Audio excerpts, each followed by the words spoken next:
Bien, vamos a abrir nuestras Biblias, hermanos. Abrimos nuestras Biblias en el libro de Primera de Samuel, capítulo 26. Primera de Samuel, capítulo 26. Estamos en la serie titulada No calificado, pero escogido. Es un estudio sobre la vida del rey David. Y el título del mensaje en esta mañana es la dicha de perdonar. La dicha de perdonar. No siempre pareciera una dicha perdonar.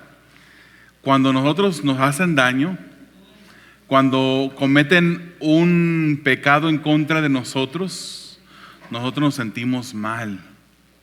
Y lo hemos hablado últimamente, hemos dicho que a veces nos sentimos con ganas de desquitarnos, de ponernos al tú por tú con la persona que nos hizo daño. Y es fácil hacerlo. Les aseguro que no hay que darnos cuerda a ninguno de nosotros. Y ese es un dicho, ahora sí voy a tener que explicarle a los muchachos, ¿verdad? Antes, muchachos, antes de que existiera todas las cosas electrónicas y los juguetes a control remoto, había juguetes que se les tenía que dar cuerda. Se le daba cuerda para que el monito que se le daba cuerda empezara a caminar y empezara a hacer sus movimientos. A nosotros no hay que darnos cuerda para poder tratar o pensar en desquitarnos cuando nos hacen algún daño. Porque somos buenos para tratar de desquitarnos, hermanos. Pero hay una dicha en el perdonar, hay una felicidad. El perdonar es agradable, aunque no parezca en el momento cuando necesitamos perdonar. En realidad el perdonar es agradable. Y es algo que el Señor desea que cada uno de nosotros hagamos. Entonces yo les voy a invitar, hermanos, que abran sus Biblias en 1 Samuel capítulo 26. Y para comenzar el mensaje vamos a leer los primeros 9 versículos. 1 Samuel 26, versículos 1 al 9. Leemos la Nueva Versión Internacional que dice así: Los habitantes de Ziph fueron a Gibea y dijeron a Saúl: ¿no sabe el rey que David está escondido en el monte de Haquilá, frente al desierto? Entonces Saúl se dispuso en marcha con los 3,000 hombres escogidos de Israel y bajo el desierto de Ziph en busca de David. Versículo 3. Dice la palabra: acampó en la colina de Haquilá, que está frente al desierto, junto al camino. Cuando David, que vivía en el desierto, se dio cuenta de que Saúl venía tras él, envió espías para averiguar dónde se encontraba. Versículo 5. Luego se dirigió al campamento de Saúl y observó el lugar donde dormían Saúl y Abner, hijo de Ner, comandante del ejército. Saúl estaba dentro del campamento y el ejército lo rodeaba. Fíjese bien en los detalles porque van a ser relevantes cuando estemos en el mensaje. Versículo 6. David entonces preguntó a Ahimelech, el hitita, y a Abisai, hijo de Sarvia, hermano de Joab: ¿quién quiere venir conmigo al campamento de Saúl? Yo voy contigo, respondió Abisai. David y Abisai llegaron esa noche y vieron a Saúl dormido en medio del campamento, con su lanza clavada en tierra a su cabecera. Abner y el ejército estaban acostados a su alrededor. Versículo 8. Hoy ha puesto Dios en tus manos a tu enemigo, dijo Abisai a David. Déjame matarlo. De un solo golpe de lanza lo dejaré clavado en el suelo y no tendré que rematarlo. Versículo 9. David respondió: no lo mates. Y hay puntos de exclamación, ¿verdad? No lo mates, exclamó David. ¿Quién puede impunemente alzar la mano contra el ungido del Señor? Amén. La palabra del Señor es clara en su dirección. Estamos en una historia de índole narrativo. Obviamente es una historia que es emocionante leer y estar mirando el ambiente inicial, como ya hemos hablado. Luego surge el conflicto, llega un clímax, hay una resolución y luego hay un nuevo ambiente al final. Aquí estamos viendo cada una de esos pedazos de la trama. Hermanos, ya David había sido ungido como rey. Él iba a ser el próximo rey de Israel. Saúl, que era el rey actual, había sido desechado por Dios. Imagínense, todavía tenía la corona.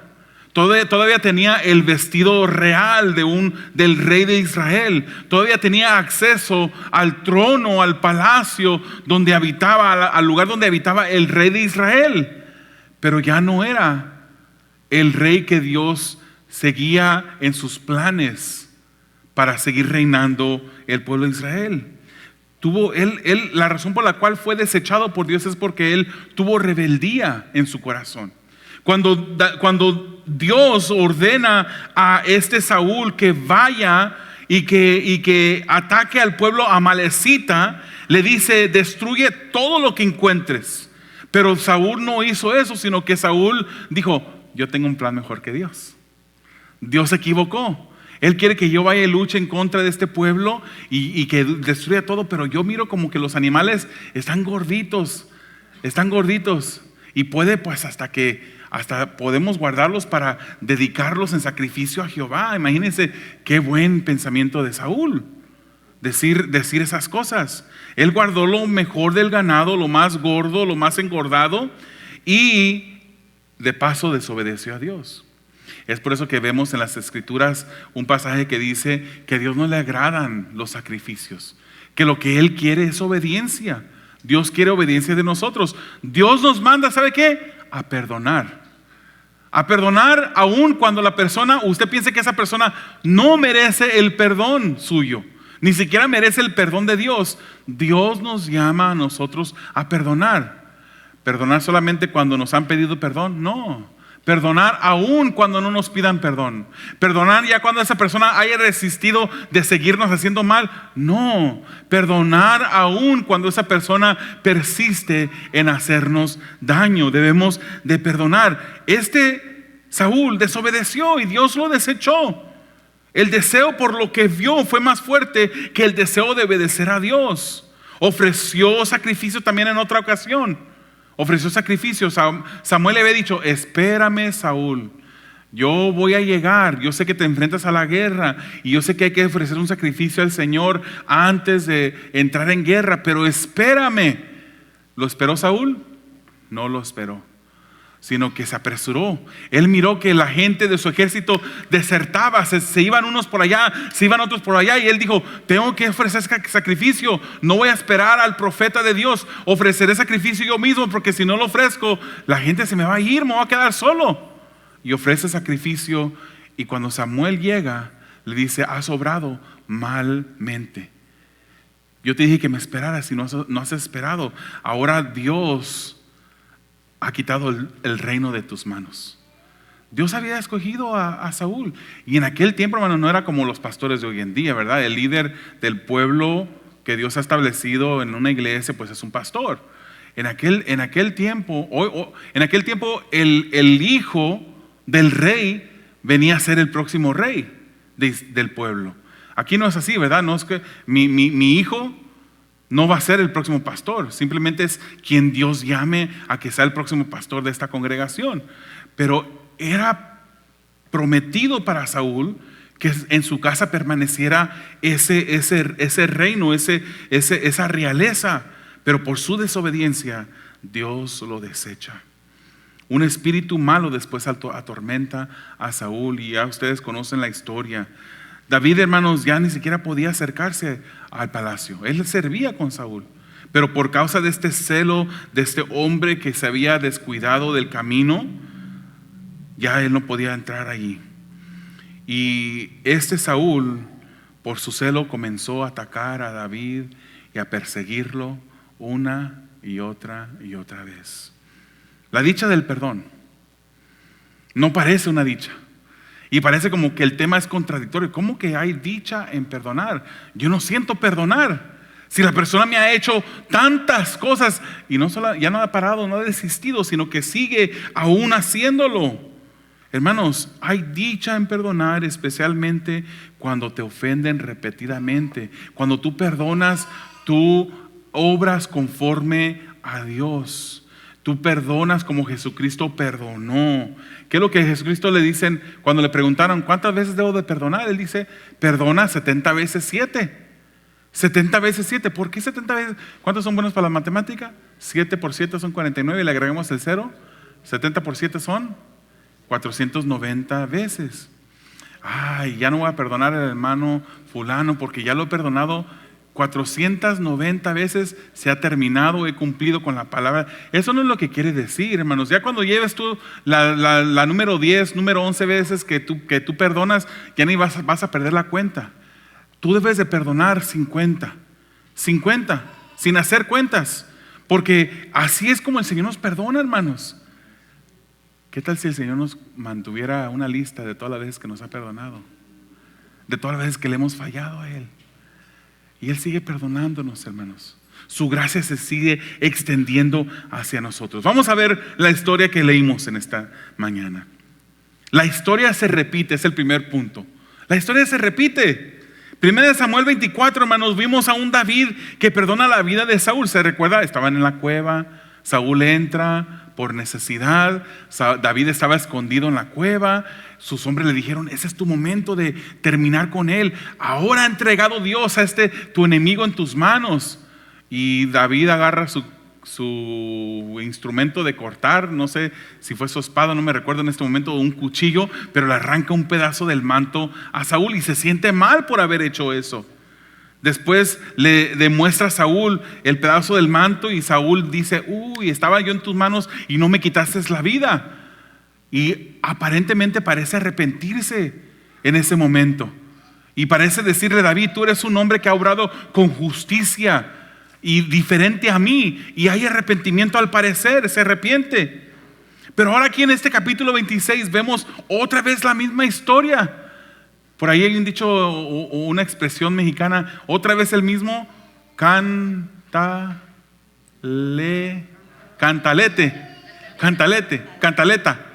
Bueno, ahí ya demostré que no soy experto en los dichos mexicanos.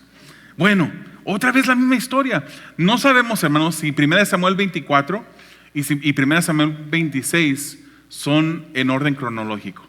Uno tiene el número 24, otro tiene el número 26, pero no sabemos si esto es un orden cronológico. No nos confirma el estudio de la palabra. Simplemente vemos similitudes entre los dos capítulos. Pero son claramente, aunque hay similitudes, son claramente dos historias separadas. ¿Por qué? ¿Cómo lo sabemos? Pues la prueba está en la lectura, hermanos. Cuando vemos el capítulo 24, vemos que el escenario es el lugar de Engadi, se llamaba el lugar. El capítulo 26 también menciona, el capítulo 26, menciona Sif, no Engadi. El capítulo 24 menciona una cueva, mientras que el capítulo 26 nos está mencionando un campamento. Y obviamente hay otros más detalles que nos confirman que son dos diferentes historias o momentos de la historia, aunque hay similitudes. Casi son idénticos en la acción y el deseo del corazón de los protagonistas que vemos. Aunque el protagonista principal, hermanos, es Dios. Entre estos capítulos se menciona a Dios 28 veces. Ese Dios que muestra su misericordia, su providencia y su justicia, a pesar de y a causa de la maldad del hombre. Saúl, hermanos, es mencionado entre estos dos capítulos 59 veces. Y él personifica la maldad. La maldad, hermanos. Saúl representa ¿a quién? Me encantaría decirles que representa a otras personas que no están aquí, pero nos representa a nosotros. Saúl representa a esa persona que continuamente, si no está Dios en él, si no se deja dirigir por Dios, continuamente anda queriendo hacer el mal. Descuídese. No lo estoy invitando a que se descuide. Pero si usted se descuida unos días sin orar, si usted se descuida unos días sin leer la Biblia, espera a ver lo que pasa. Usted empieza a cambiar. Usted empieza a ver que empieza a ser controlado por la carne y no por el espíritu. Hay personas que caminan actuando y haciendo cosas en la carne porque no están conectadas al espíritu. Vaya al banco usted después sin depositar usted nada, trate de sacarle el banco en el ATM, aunque tenga una tarjeta de ATM válida y el código esté válido y usted de repente lo meta allí, le pida el código, usted lo mete el código y le diga: ¿qué quieres hacer? Y usted diga: retirar dinero. No va a poder retirar dinero si no hay dinero en el banco. Si usted no le deposita al Espíritu, usted no va a poder obrar en el Espíritu, usted va a obrar en la carne porque su cuenta va a estar vacía.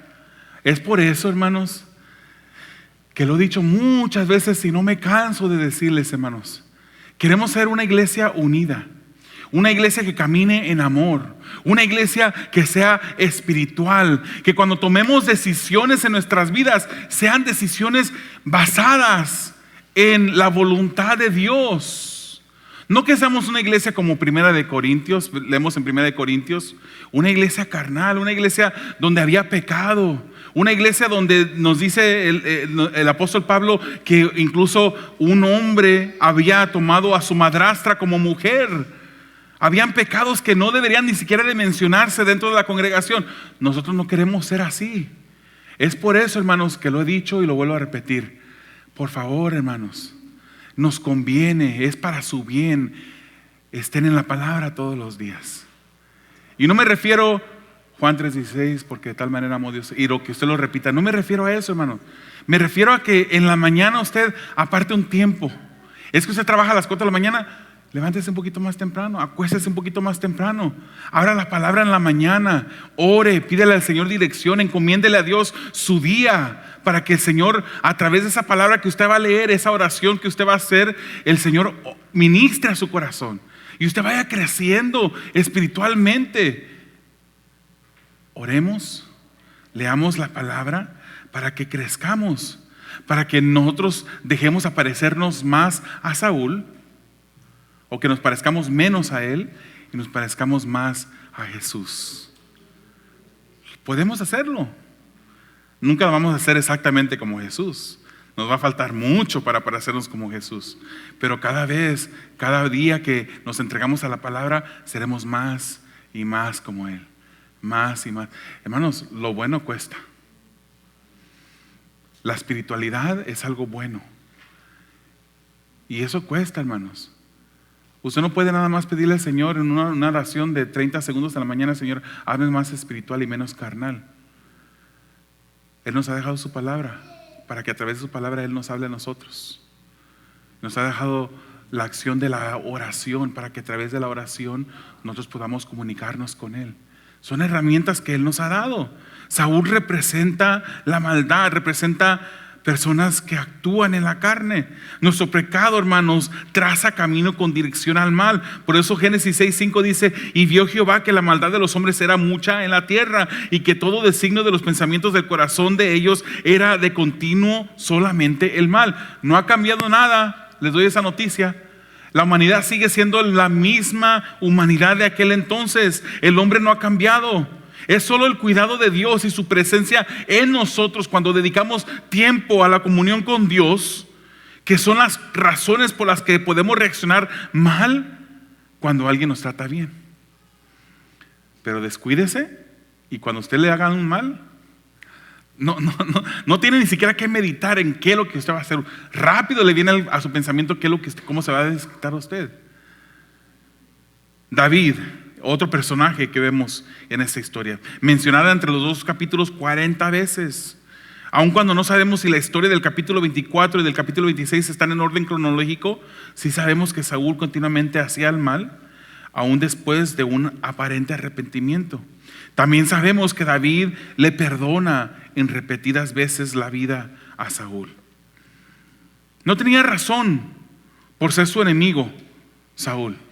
Pero Saúl era el rey y sería rey hasta que Dios lo permitiera. Ni un minuto más, ni un minuto menos. Hasta el momento que Dios quería que Saúl siguiese en el trono, iba a seguir. El rey de Israel buscaba acabar con la vida de David. Era un hombre de poder, un hombre que podía mandar un ejército para que le hiciera daño si así Dios se lo permitía, y lo hacía y pasaba. Pero David no solo le perdona, hermanos, sino que David mantiene un amor y cariño por Saúl. Eso no se logra si no estamos metidos en la palabra, estudiando la palabra todos los días. Eso no se logra si no está orando usted todos los días. David no solo le perdona, sino que le mantiene un amor y cariño. Y lo vemos en ejemplos como cuando él le dice: Padre Saúl. Él le rinde honor. David sostiene un respeto profundo por el llamado del rey, pues Dios había ungido al rey. Y era que él respetaba y honraba a Dios sobre todas las cosas, y Dios lo había puesto por rey, y él sabía que cuando fuera el momento de Dios lo iba a quitar. Él no tenía que levantar un solo dedo en contra del rey Saúl, y perdona su vida repetidamente. En 2 ocasiones se le avisa a Saúl sobre la localidad de David, y en ambas ocasiones Saúl, ¿qué hace? Se levanta, agarra hombres de guerra y persigue a David. Ahora veamos el buen ejemplo de David en la humildad, la confianza y el perdón. El punto número 2, hermanos. En ambas ocasiones Dios entrega a Saúl en las manos de David. Y ya dijimos, David era temeroso de Dios y el llamado de Dios sobre Saúl. Y a pesar de que Saúl había sido desechado por Dios, seguía honrando a Saúl como rey. Sabía que Dios lo había puesto y esperaba que Dios lo quitara. No se precipitó al plan de Dios. No buscó reclamar el reinado que Dios le había dado. Esperó. ¿Esperó en quién? En Dios. ¿Nos gusta esperar? No nos gusta esperar, pero David esperó en Dios. Si algo podemos hacer bien en nuestras vidas es esperar en Dios. Si algo podemos hacer bien es esperar en Dios. Dios se encarga de toda situación, hermanos. Salmos 42:5 dice: ¿por qué estás tan abatida, alma mía? ¿Por qué estás tan angustiada? En Dios pondré mi esperanza y lo seguiré alabando. Él es mi salvación y mi Dios. Él va a llegar al rescate. ¿Cuántos errores no hemos cometido por no esperar en Dios? ¿Cuántas bendiciones no nos hemos perdido por no esperar en Dios? Por nuestra insensatez en la actuación. No confiamos en Dios. No nos postramos en oración pidiéndole que Él moldee nuestros pensamientos, nuestras acciones, que nos dirija, que cambie nuestro corazón. Hermanos, el temor de David hacia Dios hace que su corazón se turbe, incluso cuando le corta el pedazo del manto de Saúl. Ese era el temor que David tenía sobre Dios. Pero ese temor vino no por pura casualidad, vino porque tenía una comunión con Dios. Tenía una comunión con Él. Vemos una de las características de David era humildad. Él ya había sido ungido como el próximo rey de Israel, pero aún así se compara a una pulga 2 veces delante de Saúl. Se compara a un perro muerto, a una perdiz. Eso es parecido como una gallina, un pájaro débil. Y se llama a sí mismo el siervo del rey. Él practicaba la humildad. ¿Cuántas veces nos ofendemos y nos enojamos porque alguien nos trata mal? Porque no nos dan el lugar que pensamos merecer. Eso se llama orgullo, hermanos. Y yo voy a confesar algo aquí en esta mañana que no lo he confesado anteriormente. No tengas miedo. Se pone a temblar mi esposa. En una ocasión, hermanos, yo no voy a mencionar, bueno, se va a saber de todas maneras. Nos invitaron a una boda. Fue aquí cerquitas en Pomona, colindando con la próxima ciudad. Nos invitaron a una boda de un familiar. Y el restaurante tenía así como gradas de altura, ¿no? Porque abajo estaba una corte principal donde estaba la mesa de honor, estaban los novios, estaban familia y amigos. Era un lugar así grande, y luego habían diferentes niveles, y como más subiendo más arriba habían diferentes mesas también para más invitados. Cuando ya se llenara acá abajo, pues iban a ir invitando a los diferentes invitados a que se sentaran ocupando ya cuando se vaya llenando. Llegamos nosotros, hermanos, y nos mandaron para arriba. Y yo me molesté. Y cuando quisieron corregir, porque hay una prima de mi esposa que nos quiere mucho. Ella era tía de la novia, y ella se dio cuenta que nos mandaron hasta allá. Estábamos solitos, hermanos, no había nadie más allá arriba. Como que nos mandaron castigados así allá solos. Y estábamos allá nosotros solos, sin nadie, ni meseros pasaban por ahí. Yo me molesté, dije, ¿qué es esto? Hay mesas ahí más cerquitas allá, si no allá mero abajo, por lo menos allá en el próximo nivel, más arriba. Y yo me molesté, hermanos, después nos querían invitar. Yo dije, no, yo no quiero bajar. Aquí me dijeron que me sentara, aquí me voy a quedar. Uno de repente el orgullo, hermanos, actúa y uno obra equivocadamente. Era un grupo de no cristianos que estaban ahí. Yo pude haber honrado mejor al Señor y haber dado testimonio de lo que es un cristiano, y no lo di. Eso hace muchos años, gracias a Dios, muchísimos años. Pero todo me pasó y me podría volver a pasar si yo me descuido. Me podría volver a pasar. Entonces yo, el orgullo, dije, pues, oye, no nos dieron el lugar que merecemos. Nos mandaron acá, estamos solitarios. Casi sentía como que necesitaba un megáfono para comunicarme con las personas que estaban abajo. Pero así Dios lo permitió porque quiso trabajar conmigo y me quiso enseñar una lección. El Salmo 138:6 dice: porque Jehová es excelso y atiende al humilde, pero al altivo mira de lejos. ¿Quieres obrar con orgullo? Lo opuesto al ejemplo de David. Actúa con orgullo y Dios te va a desechar, te va a mirar de lejos. Dios se agrada de un corazón humilde, un corazón que obra de esa manera.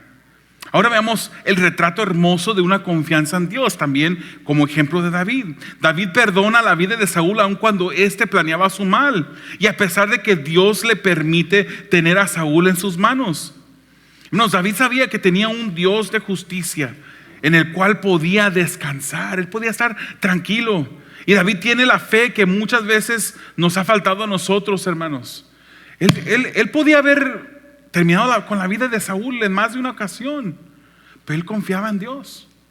Imagínense usted, hermanos, que a usted se le diera la oportunidad de terminar con aquella persona que le hace la vida de cuadritos y que nadie jamás le iba a llamar a juicio a usted por haber hecho eso. ¿Cuántos tomaríamos la oportunidad? Pero David no. David confiaba en Dios. Eso es lo que muchas veces a nosotros nos falta, la confianza en Dios, esperar en Él. Hebreos 11:6 dice: en realidad sin fe es imposible agradar a Dios, ya que cualquiera que se acerca a Dios tiene que creer que Él existe, que recompensa a quienes lo buscan. Él recompensa no solamente a quienes lo buscan, también Él cumple su voluntad y da bendición a aquellos que esperan en Él. Esperemos en Él. David también perdona. David honraba a Dios a través del perdón. Saúl dice en más de una ocasión que se arrepiente de su pecado, pero en cuanto tiene la oportunidad de nuevo se lanza a buscar a David.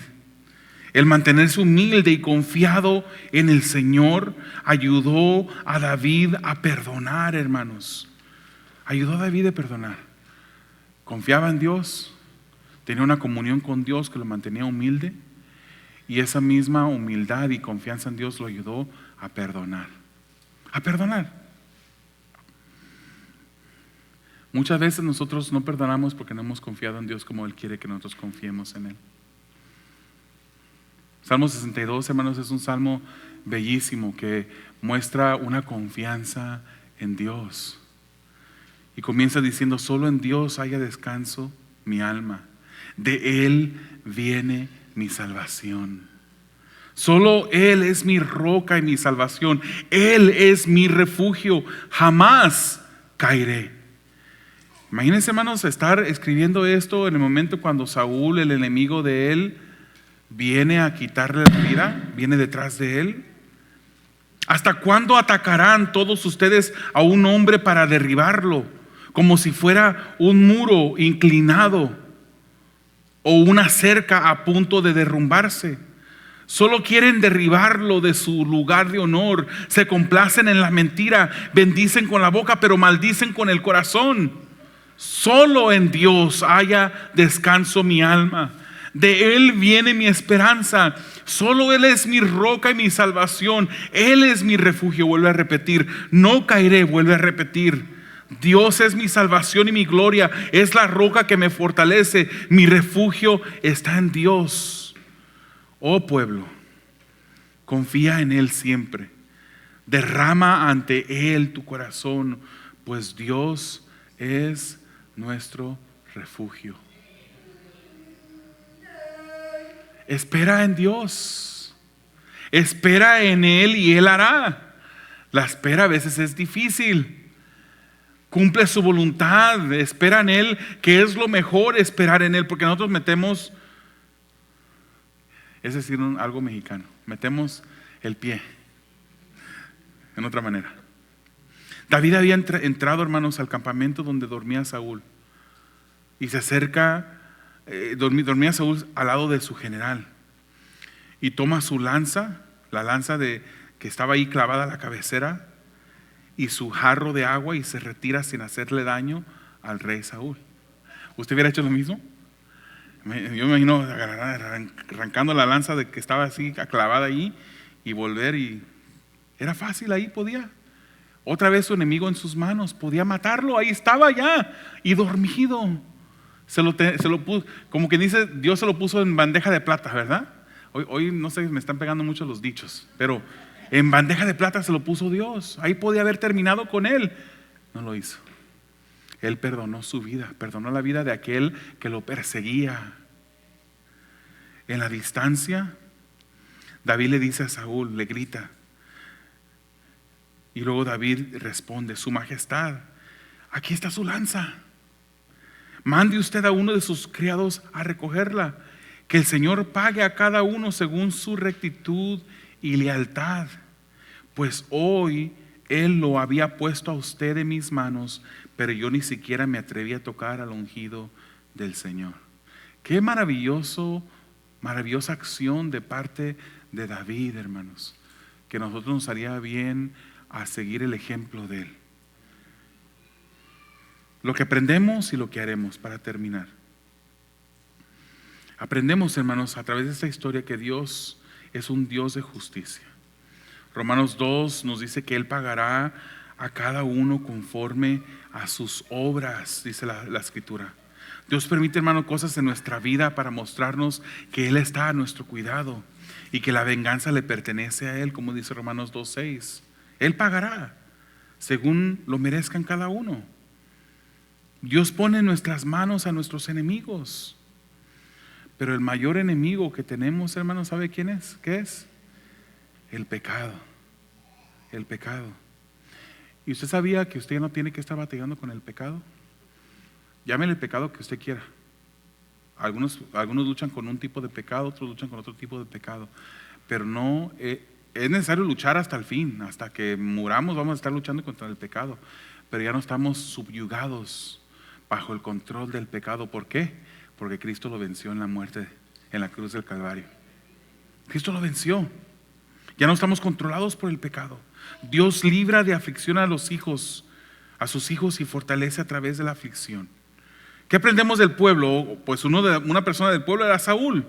El deseo continuo del hombre es ir en contra de la voluntad de Dios. A veces nos abalanzamos en contra de inocentes, somos obradores de injusticia, pero nuestro arrepentimiento no debe ser como el de Saúl, que volvió a cometer las mismas acciones pecaminosas en repetidas ocasiones. Más bien, quedemos en David.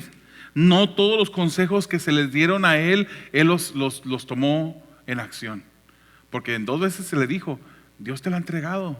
Incluso en la segunda opción, en el capítulo 26, le dice: ni siquiera tienes que hacerlo tú, nomás déjame yo agarro y de un solo lo clavo en la tierra y termino con él. Pero David no hizo eso. A Saúl le decían que David quería su mal, y los soldados de David le dijeron que le quitara la vida a Saúl. Hermanos, a veces somos tentados por los malos consejos. Los malos consejos somos tentados porque apelan a nuestra carne. Pero así como David, debemos de temer el ir en contra de la voluntad de Dios. ¿Cuántos quieren ir en contra de la voluntad de Dios? Ninguno de nosotros. Todos quedaron callados. Queremos obedecer a Dios. Antes de tomar decisiones, antes de obrar, hermanos, consulta a Dios. Antes de desquitarte de tu enemigo, ora por él. Ora por él. Pídele que Dios bendiga su vida, que Dios le cambie. A veces, hermanos, oras por una persona y no te das cuenta que el cambio, antes del cambio llegar a esa otra persona, el cambio va a llegar a tu vida. A tu vida. Cuando tenemos un corazón conforme al corazón de Dios, hermanos, nuestras malas acciones nos turban y nosotros temblamos ante el puro pensamiento de ofender a Dios. ¿Qué debemos hacer, hermanos? Debemos confiar en la justicia de Dios. Él hace justicia. Dios cumple sus propósitos en nuestras vidas a su tiempo y a su manera. No tuvo que David levantar la lanza ni la espada en contra de Saúl. Si usted mira los capítulos subsiguientes, vemos cómo Dios mismo permite que David sea muerto en la batalla. Perdón, que Saúl sea muerto en la batalla. Y terminó, el enemigo que perseguía a David termina muerto. Dios derrama su justicia en el malhechor. La pregunta es, hermanos, ¿estamos caminando en la voluntad de Dios? ¿Estamos consultando a Dios en todo lo que hacemos? Oremos que el pecado que habita dentro de nosotros sea cada vez más controlado por el Espíritu de Dios.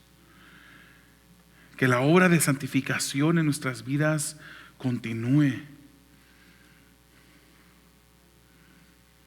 Te voy a invitar a que cierres tus ojos e inclines tu rostro. No sé cuántas personas hay a tu alrededor que te han ofendido y que ni siquiera han pedido perdón. La palabra del Señor no nos dice que perdonemos a los que nos han pedido perdón.